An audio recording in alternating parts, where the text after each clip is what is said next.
face. My eyes were beginning to swell with blood.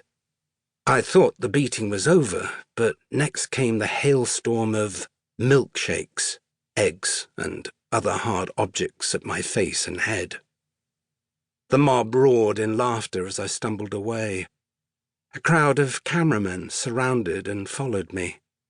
I thought they were going to offer to help, but they just took photos and video. "Effing own bitch!" shouted a local transsexual Antifa militant and a member of the satanic Portland anti-fascists. I walked away, half-blinded, to the county courthouse across Lonsdale Square before losing my balance.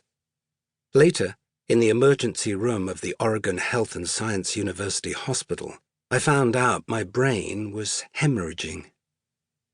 Outside of the Multnomah County Justice Center, the building that houses the Central Police Precinct, the sheriff's office, and courtrooms, I was nearly killed by a violent mob.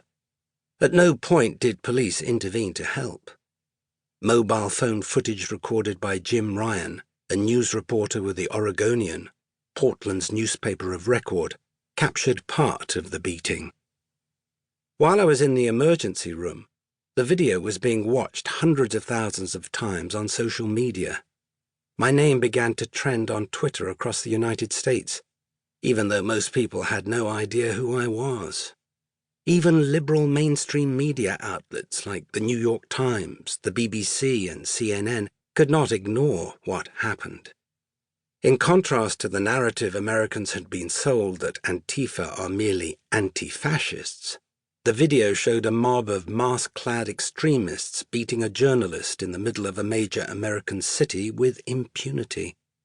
It confirmed what some had been warning for years.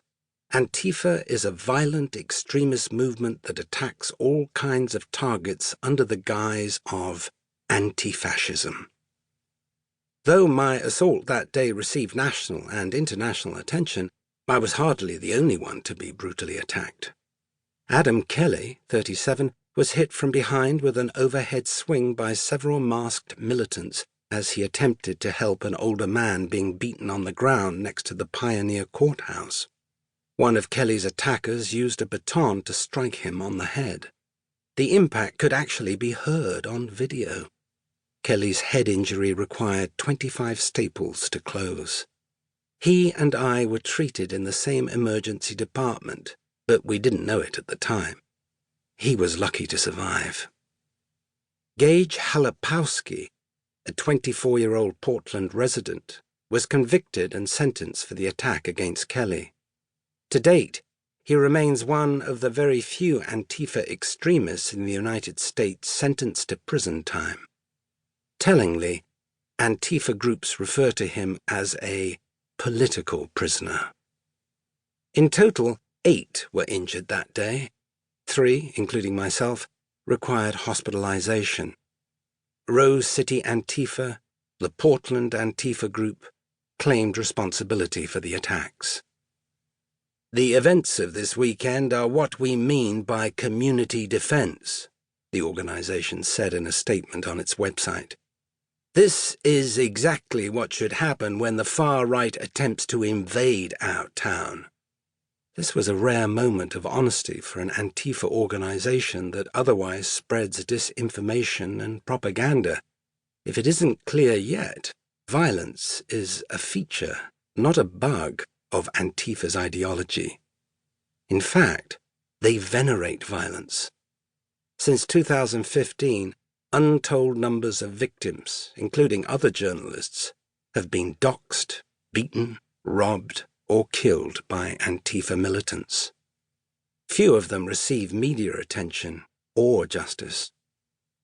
For whatever reason, the violence on June 29, 2019, in Portland became one of the watershed moments that brought national attention to Antifa violence and the left-wing politicians who enabled it, despite many people having been victimized before me.